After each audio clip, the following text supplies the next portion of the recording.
Hi everybody, it is Sarah Willoughby from sarahwilloughby.com.au. I am here this morning with the beautiful Anita Thompson.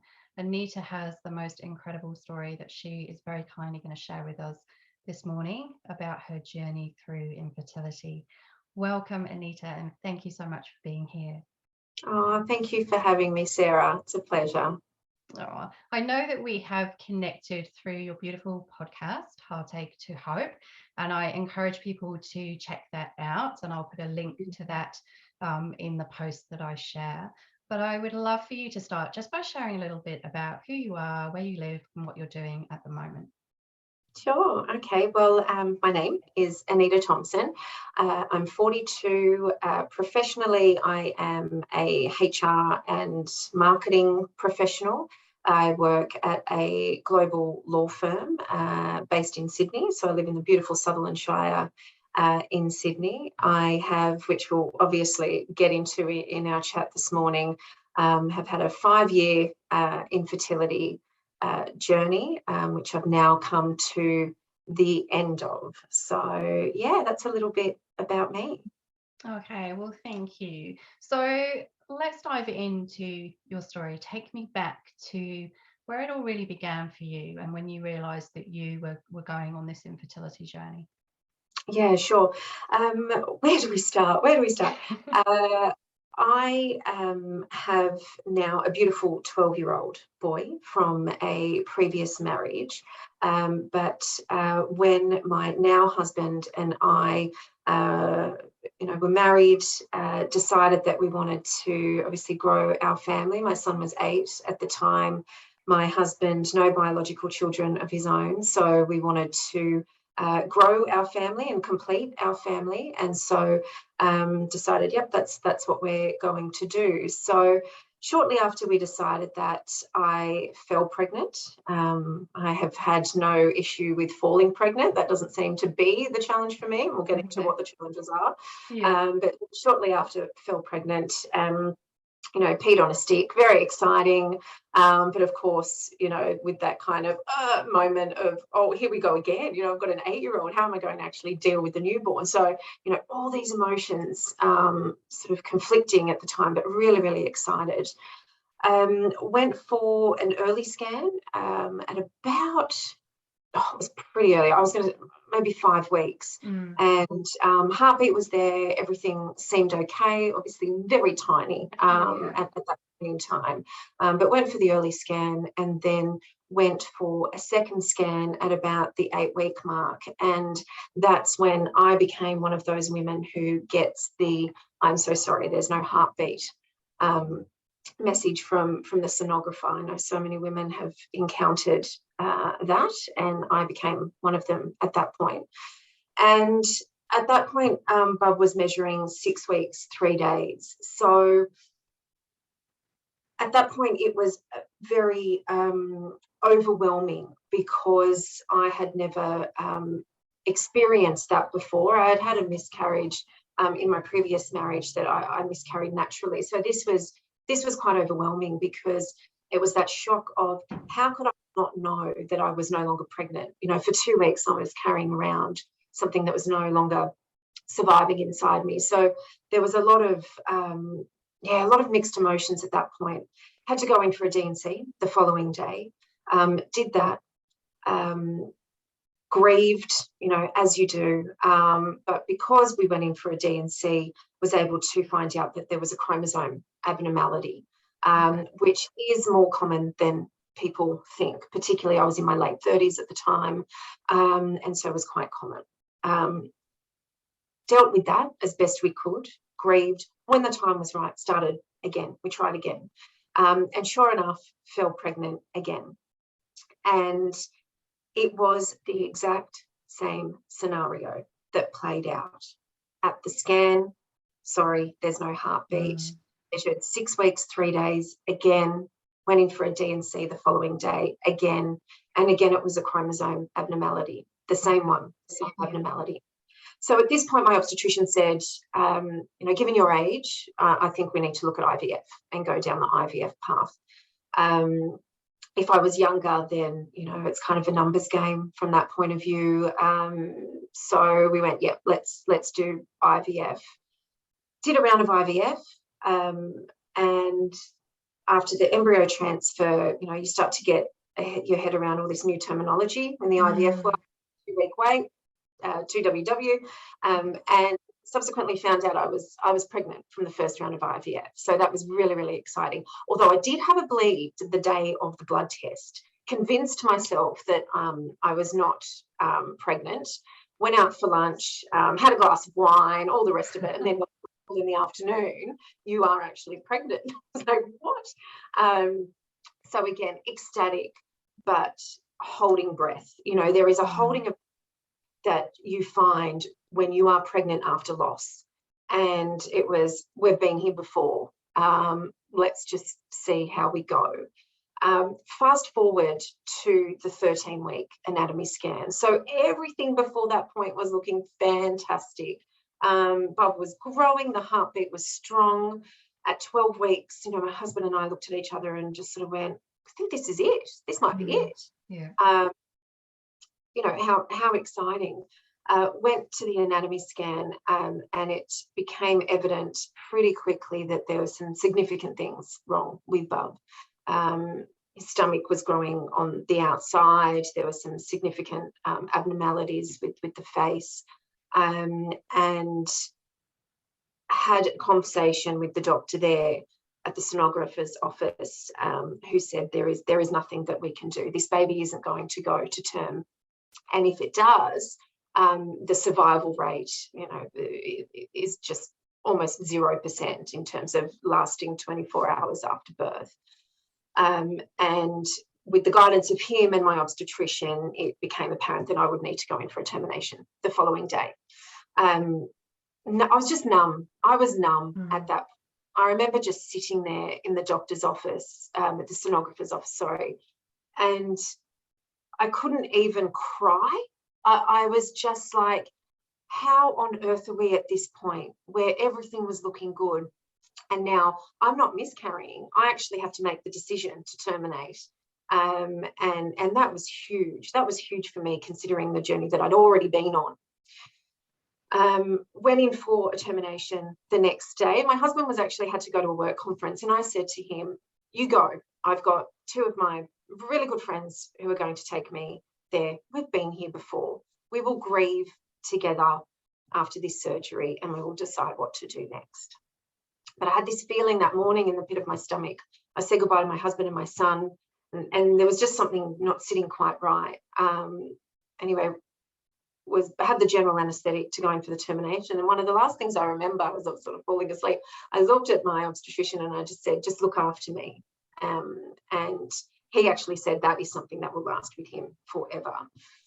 Next thing I know, I wake up groggy, cannot open my eyes.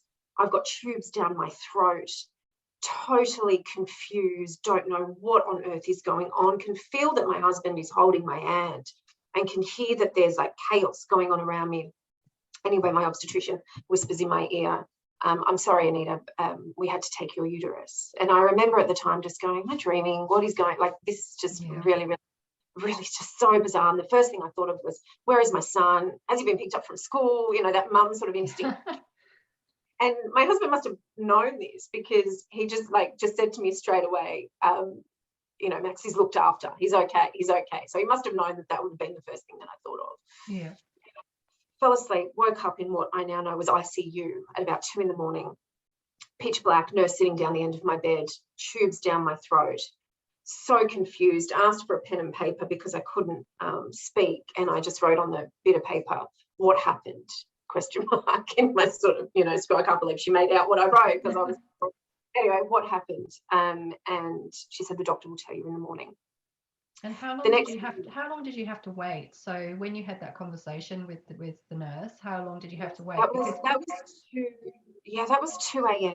And the doctor came around pretty early in the morning, 7 a.m. I think it was. They took the tubes out, and then I was made aware what actually happened. And what did happen was that once they kind of got everything out, I just bled out, and they just could not stop the bleeding. So a 40-minute surgery, and we knew that it was going to be complicated. I had a hemorrhage when I had my son over in London, and we sort of came to the conclusion we think it was a bit of placenta accreta, where the placenta attaches to your uterus. So because of my history, my obstetrician said this is a little bit more complicated than your first 2 D&Cs because you're further along. Technically, you're in your second trimester. Yeah. So we're just going to have some blood there just in case, you know, it was like these are all the risks. But the very, very, you know, rare one was what in fact happened to me. So 40-minute surgery turned into 7 hours. So I was actually in for 7 hours, and somebody was looking after me that day because there just happened to be a number of specialists in that particular hospital that day that just aren't normally there. One of which was an intervening radiologist, he's called. And so they tried to stop the bleeding and they couldn't. They had to put something through my groin to try and stop the bleeding. They sprayed all the sort of open capillaries, which seemed to stop the bleeding for about 45 minutes and then didn't. And I lost 4 litres of blood, and my blood volume is only 5 litres. So my body started shutting down. Yeah. A lot of contact between my husband and the obstetrician during the first little while, to the point where he said, I need you here now. So, of course, my husband dropped everything and came because he knew it was serious. And they had to make the decision. My husband ultimately had to make the decision, which was to have a hysterectomy, because there was just so much bleeding coming from my uterus, and I was going to die if they didn't take that out, the source of the bleeding. So that's what happened. I had to have an emergency hysterectomy. Took everything except my ovaries. Thankfully, my obstetrician knew. Obviously, we wanted to keep trying for a baby. There was no reason to take my ovaries, but everything else. And so it was the following day, they sort of did some tests and tested everything, that we discovered that I had placenta percreta, which is actually when your placenta starts growing through your uterus. Okay. And when they took everything away, there was just all of these open capillaries, and that's where all the bleeding was from. So they had no choice. I know that they had no choice. Yeah. But still a hard decision for your husband, because he knew how much you wanted to have a second child. And even though he knew that it was a choice between losing you or, you know, saving your life, it's still, in that moment, must have been incredibly difficult for him.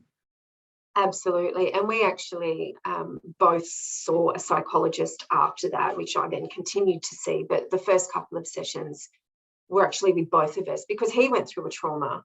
Absolutely. In a way, in a different way to me. He was the only one that was there that was experiencing that. Obviously, I was out cold, and none of my friends, no one else was there. He was there, and he had to take that trauma and make the ultimate decision, which was, I need her here to be a mum to Max and to be my wife. So, but still, as you say, massive decision. And so what we then discovered was that with this placenta percreta, had the pregnancy progressed, Bub wouldn't have survived, probably wouldn't have made it to term, and if so, wouldn't have survived much longer after birth. But I probably wouldn't have survived either, because what would have happened, it would have got to a stage where the placenta would have fused to my bowel, a few other key organs, my bladder, and I would have bled out in the middle of the night, gone to emergency, and not been under the controlled conditions that I was. So my little bub saved my life ultimately, because I had to go in for that termination, and if I didn't, I wouldn't be here today. So pretty intense, traumatic experience that, all these roller coaster of emotions, which one of them was relief in a sense. I'm a control freak, and I'm all about, like, okay, plan A didn't work, let's go to plan B. Yeah. When I finally got out of ICU and I was in a ward, I was in hospital for a week. Of course, the blinkers on again. All right, we can do surrogacy. That's our next option. So sure enough, Anita's sitting in the hospital still, about to embark on a 6-week recovery at home following, and I'm telling you, when they say 6 weeks after something like an emergency hysterectomy, it is 6 weeks. Like I thought, no, I'll bounce back. No, it was 6 weeks at home, which was a pretty dark experience for me as well. But I'm in the hospital, I'm in the ward Googling surrogacy. Never thought I would have to be in a position to do that, and just started researching everything, jumped over some pretty significant hoops, thought it was going, Dean and I had a time frame of a few years to find a surrogate. I was on a lot of forums. Some women were waiting 10 years plus and still hadn't found anyone. I ended up finding a surrogate by sharing my story, by being vulnerable, put my story out there on social media. Had a lot of contact from strangers all over the world, supporting, offering all sorts of stuff. Ended up finding a beautiful woman who lived very close to me in my area, actually, and went on the surrogacy journey with her. So we were a team, me, my husband, her and her partner. She had 2 kids as well. So we were this team that just embarked on this amazing surrogacy journey. Jumped through all the hoops, jumped through hoops in COVID, during lockdown. We did all the legals. We did 9 hours of counselling, everything that we had to do to go down that path and start doing embryo transfers. So during all of this, I continued to do IVF. Okay. To do rounds and rounds of IVF to get embryos, because I wasn't certainly going to ask someone to be my surrogate if I didn't have any embryos. That's a big ask to go through that. So, and then if we didn't end up getting embryos, I brought her on this journey for nothing. So I was doing IVF during all of this, and then we did the first embryo transfer. It was unsuccessful. She didn't fall pregnant. Second, we did a third. Third time was not lucky, as people might think, and we had one embryo left. So my beautiful surrogate did a bit of surgery as well, just to make sure there was no scar tissue, there wasn't anything sort of causing our embryos not to stick, and then the fourth transfer was in late October last year, or early November last year, and unfortunately that was not successful either. And going into that last round of IVF, I knew it was the last round of IVF for us, and we can talk about that and how you kind of come to that decision. That was our last embryo. So going into that last round, always hopeful, but very realistic. But then getting the phone call and knowing that you're not pregnant, and just like that, it's over, was pretty tough. So that was in November last year. So still grieving. I mean, it's a long journey, particularly after going to hell and back, particularly after finding a surrogate. Sorry, you kind of think that's going to be the hard part, right? Yeah. And then given this beautiful woman who wants to go on this journey with you, and you still can't have your rainbow baby. So there's a lot to unpack from that, in terms of, it is a grief. It's an invisible grief. There's a lot of anger that comes with it too, because you just kind of think, how unfair is the universe for me to go through all of this and still not have our rainbow baby. But for us, it was the right decision to draw a line in the sand at that point. I could keep doing IVF. I could ring my IVF clinic today and say, let's go again, let's go in for bloods. And physical side of IVF was never an issue for me. In fact, I would have my injections at night, and you're boosting estrogen into your body. And I remember coming downstairs after doing my injections and Dean saying, how are you going? And I'm like, I feel great. Full of estrogen at the moment. I feel wonderful. So that side never bothered me. I could do another round of IVF, but I'm just about to turn 42. I think I said I was 42 at the beginning. It's really not that far away. My birthday is coming up. My husband's in his late 40s.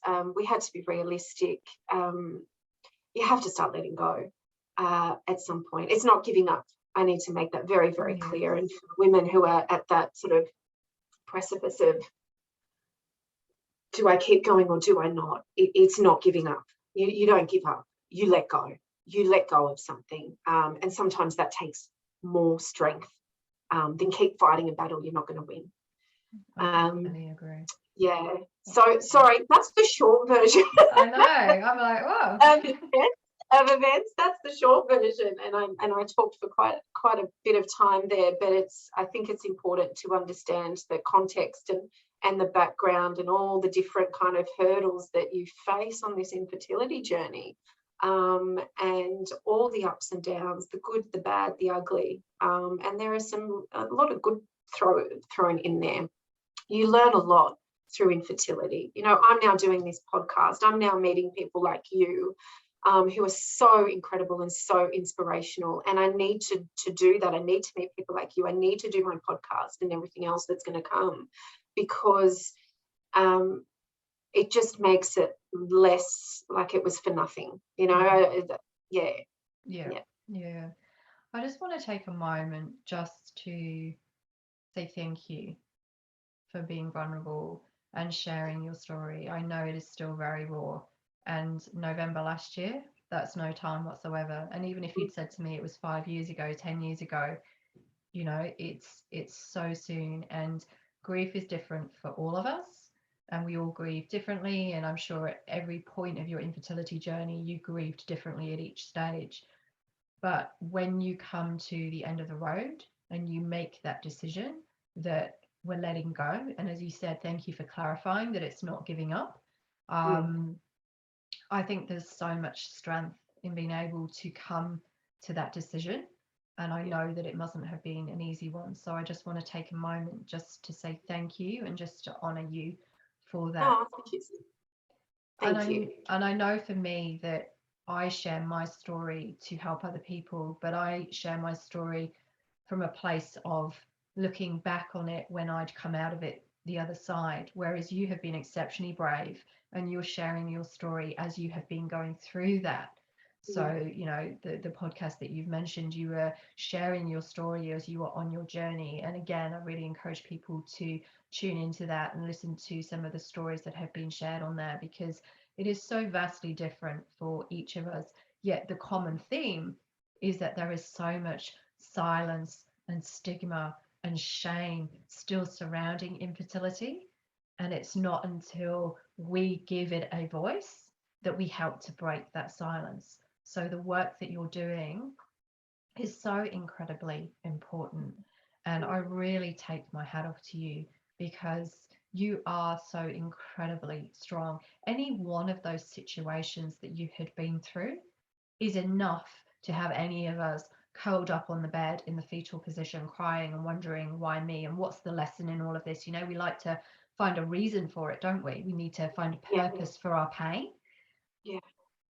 But to have gone through all of those things in such a short time scale, and to have had to keep picking yourself back up time and time and time again, is really inspiring. So I just want to say thank you, and I hope that your story really gives some hope and some confidence that, you know, to anybody who's still on their infertility journey, that it's certainly not easy. It's one of the most painful things I believe we can go through as women, but we will be okay. And you're sat here sharing your story and saying, I'm not great, but I am okay, and I am going to find something that moves me forward into the next chapter of my life with this. So I just wanted to take the time just to say thank you. No, thank you. That's very kind. And you're absolutely right about feeling alone and feeling isolated when you do go through infertility. It doesn't matter what aspect of it. It doesn't matter who your support network is either. Particularly with everything, but pregnancy loss, you know, is one element of it where you get a lot of support potentially at the beginning, and then that sort of fades away, and you're left, and you almost feel like you're in quicksand, right? You're just stuck, when you're going through infertility, and the world around you just continues. And that can be incredibly isolating. So I think even if you're not comfortable sharing your own story, just to listen to others makes you feel less alone. It makes you feel like I'm not going crazy by thinking this, or I'm not going crazy by acting in this way. It almost validates our behaviors and our feelings, no matter what they are. It's so incredibly important, as I say, if you're not sharing, just to listen to others, because it's one of the most isolating things that you can go through. It's one of those situations that you can be in a room full of people, and people are asking how you are, and you've never felt so alone. Yes. One of those scenarios, infertility. It really is. Absolutely. And I think people don't know what to say, and so they say nothing whatsoever, and almost that's worse, because I know when I was going through my journey, I would have preferred somebody to try to say something, or just to take the time to listen to how I was feeling, than to say nothing at all, because we know that grief brings people discomfort. So it's almost like they want to hear that we're okay, because it brings relief to them. Oh, okay, right, okay, that doesn't feel it doesn't make me feel uncomfortable. But actually, we need to get better at having those conversations. We need to get better at just being able to hold space for somebody. And we don't want somebody to come in and fix it, because they can't. Because if it could be fixed, we'd do it ourselves. But we just need to be heard and seen and validated, and know that we have people around us who are there to walk alongside us on our journey, no matter how difficult it becomes. Yeah, it's so true. I feel like some of my friendships have changed over the years because of what I've gone through. People that you would expect to lean in don't necessarily, and people who you wouldn't expect, maybe you're not that close to, certainly in my case, they did. And it's quite interesting, when I look back on kind of the human behavior element of infertility, because you're right, human nature is, I don't quite know what to say, I don't want to say the wrong thing, so I'll just, she'll be okay. I just won't say anything at all. Whereas the messages that I got throughout the 5 years, depending on what was going on, the ones that meant an incredible amount was, you know what, that's really shit what you're going through. I'm here in whatever way you need. And that was it. Like, it was just sort of validate, it is shit what I'm going through. Like, it is really, really bad. So thank you for acknowledging that. And sometimes that's all you need. That's all you need from people. People have their own ways of, I would get little things dropped off, or sent little quotes and things like that, which were beautiful. But I do encourage anyone who's got someone going through something like this, just acknowledging it. That's all you need to do. That's all. If you're unsure, that's all you need to do. Yeah, and I think one thing that I found too, we talked about grief, and I think it's really important just to talk about grief, because we don't necessarily realize that that's what's going on. And I don't think when I was going through my journey, I realized how much I grieved at each stage of that long period in which I was trying to have a second child. But I know from talking to people who've lost somebody they love, particularly if it's their partner rather than a parent, or even a child, that people they're there, like, and you've already mentioned this, they're there initially, and then they start to pull away. It's like they feel that you don't need their support anymore. But actually, it's often in the later stages of the grieving that's when it really starts to hit home, because you don't have the distractions anymore. You don't have the people around you, and everybody just leaves you to kind of get on with it.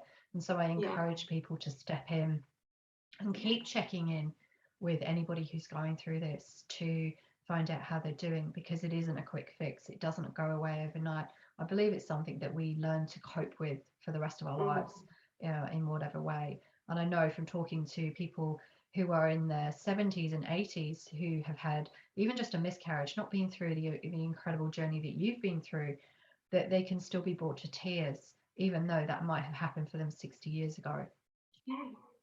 Yeah, exactly. Like, obviously it's still raw for me in a lot of ways, but I still get triggered. I never know what's, a trigger one time will not be a trigger the next time, etc.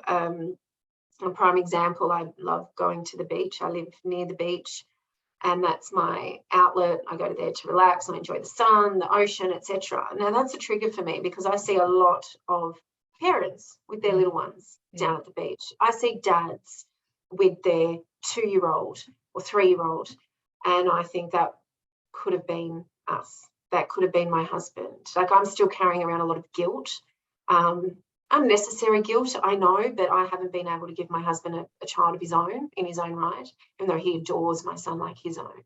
Yes. And so seeing that scenario down at the beach is a trigger for me, and it will be. It's going to be in 5 years' time, 10 years' time. That doesn't disappear. It doesn't disappear. It's like if you lose a loved one, you have a funeral, and I've lost my mum in 2020, and you have the funeral, and for a lot of people that's closure because they've said goodbye.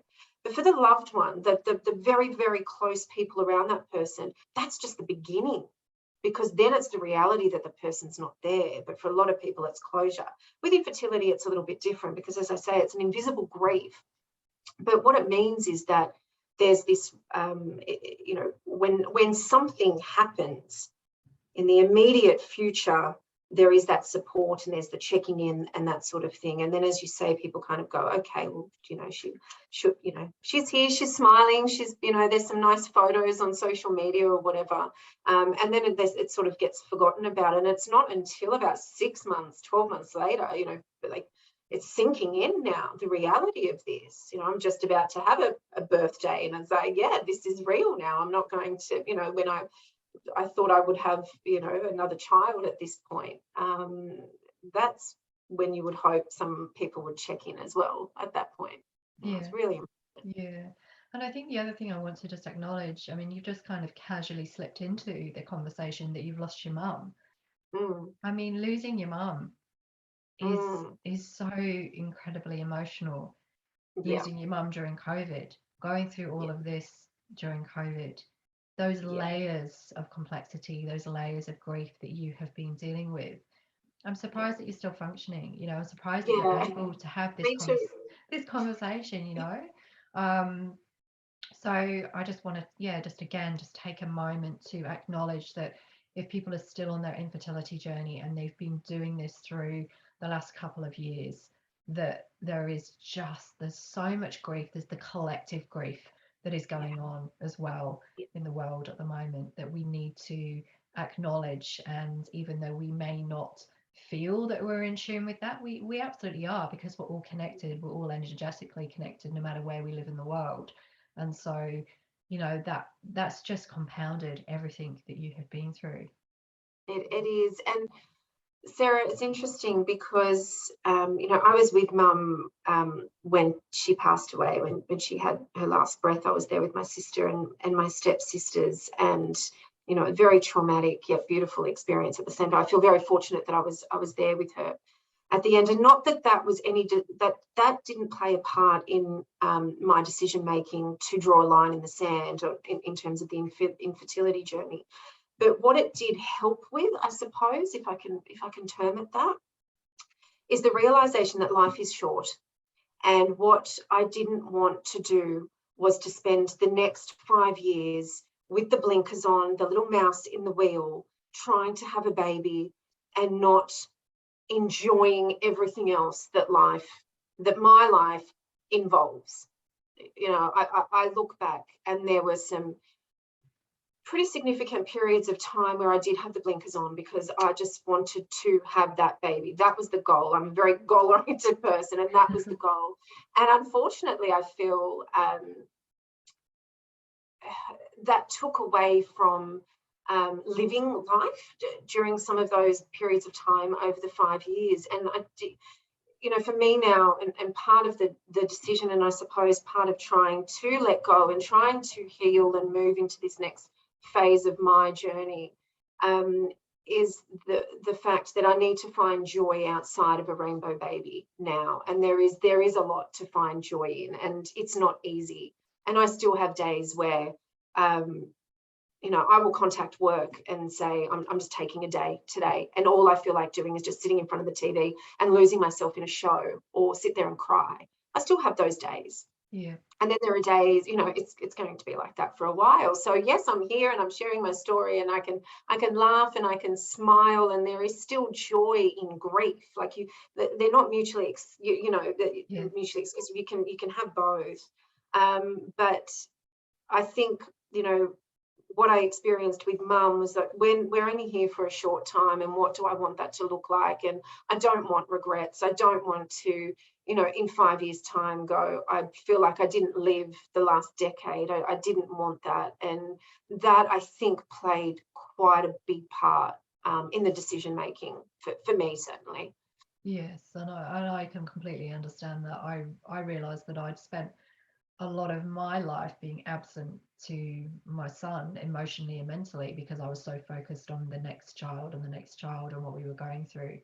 So I can fully appreciate, and I know a lot of other women understand that as well. So thank you for sharing that. Was there a defining moment? You shared with us already about the letting go process, but was there a particular defining moment that you remember that you were like, no, it's time to stop this and to focus on my future? It wasn't like I woke up one day and just, you know, there was the light bulb moment that said, yes, I've got to make this decision now. I think it was a combination of things. My husband had always said, it's my decision, it's my decision. He really, they feel helpless. We're going to just take a moment to think about the partners in this these sorts of situations too, because, you know, it's happening to our bodies and we cop the brunt of it. But I know for my husband, it's pretty hard for him, feeling so helpless, seeing me go through the roller coaster of emotions, not the physical side of IVF, but everything else that comes with that. And so he was keen to call it a day before I was. He just said, I can't see you go through this anymore. You know, I'm okay. I don't need that. Like, it's okay. I signed up to you, Anita. I didn't sign up. You know, the baby was always going to be a bonus. So my husband's beautiful and said all the most amazing things. But I think I did the second last round of IVF, and the embryo transfers from that round were unsuccessful. And I could have called it a day then, but I needed to go, it sounds strange, I needed to go into the round of IVF knowing that was my last round of IVF. And I wasn't in that headspace then. So it was that point I went, no, I can do this again. And let's give it one more go. Let's give it one more go and see. And I think that by doing that last round with that mindset, I think helped, because there was a little bit of closure that as I was going through that round of IVF and we were doing embryo transfers, there was a bit of there was some finality to it, whereas previously it was still all up in the air whether we'd continue or not. And my beautiful surrogate has always been, I will go to the ends of the earth to do this for you, whatever you need. And so that was always fantastic as well. So for me, it was just going into that last round with the mindset of, yeah, this is the last round. And I remember my fertility specialist saying to me in the embryo transfer, yeah, a lot of women say it's the last time, but, you know, I think you'll be back. And I just remember saying to him, no, this is it. This is it for me. So that was kind of one element to it. The other was there's always when you're making any kind of decision, but massive decisions, there's this heart and head sort of conflict. You know, your head says one thing, your heart says another. It's, you know, when you find a new partner, or it could be any kind of decision, right? And your head's going, they're not right for you, and your heart's going. With this, I always the second last round of IVF, my head was like, yeah, I think this is it. I think this is it. But my heart wasn't there yet. My heart was like, no, I think we've still got a bit of hope to hold on to here. We can do it. But then that last round of IVF and the embryo transfers, finally, my heart and head were on the same page. They were on for the very, very first time. It wasn't just my head going, we need to start letting go, Anita. This probably isn't going to happen, and you can't keep going. And my heart was saying exactly the same thing. And I think for me, you talk about defining moments. I think when I realized that was probably the defining moment for me, because I'd always had this conflict between the two, and finally they were on the same page. So I think that was probably the defining moment for me. Yeah, thank you for sharing that. And I think we know that the heart is actually our master thinker. We think our brain is, but it's actually our heart. So the fact that you're in alignment with your heart, I think, that was your truth. That was your soul speaking. So I can completely understand that was the moment that you decided that, it was time to let go. Yeah. Do you have any final words of wisdom, any words of support, anything that you want to share with our audience today for those that are still on their path to parenthood? Yeah. Well, hopefully there's been a lot in what I've talked about and my story that women can take away from it. Everybody's situation and experience and the way they deal with it is different, right? But hopefully there's some stuff in that. Don't be too hard on yourself. It sounds so cliched, but just be kind to yourself during this process. There were times where I really didn't like myself during this journey at all, because why can't I do this? I should be able to do this for me. My body should be able to do this. I should be able to give my husband this. I'm seeing all these people fall pregnant around me. I really didn't like myself. And honestly, it wasn't until after the surgery, after that sort of 6-week recovery period, I still got a bit of a scar. I don't know what it was, but I was like, you know what? This body's incredible. Like what women's bodies are incredible. And the fact that I'm still here, and I can get up every morning, even on the hard days, and I haven't looked back from that. I kind of, I certainly don't have the body that I did in my 20s or 30s, but I haven't loved it more. And I think, if women who are going through infertility can just, even in those hard moments when you just don't like yourself, you don't like your body, just appreciate it, because it gives you so much.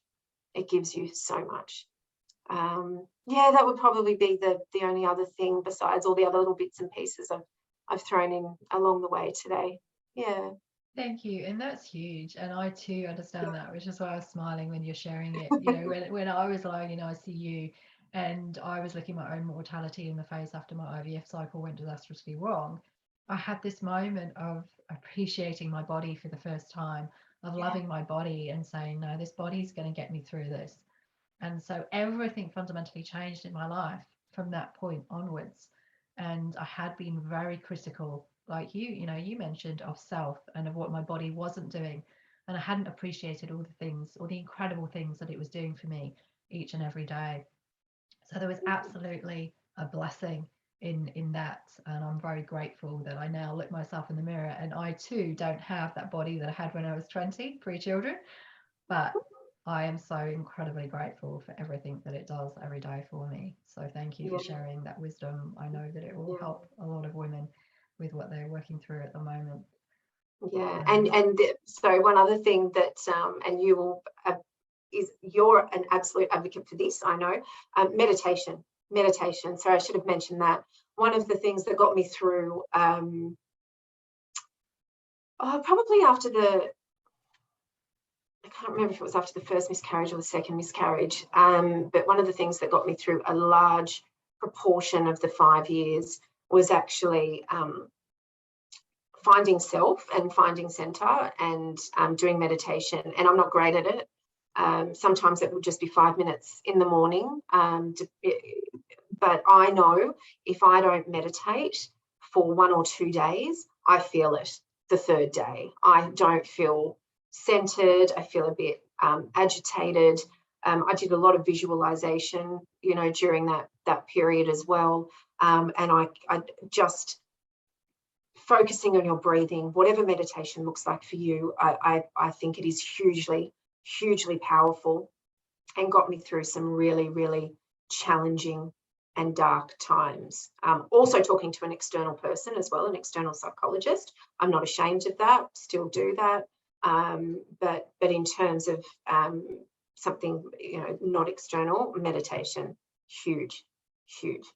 Yes, meditation absolutely changed my life. It saved my life.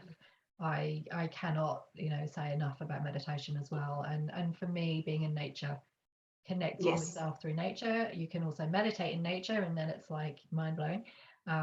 So yeah, thank you. And it's something that's free. It's accessible to each of us, and it can just be, like you said, 2 minutes every day, focusing on your breath, just giving yourself a chance to connect back with self, to be still.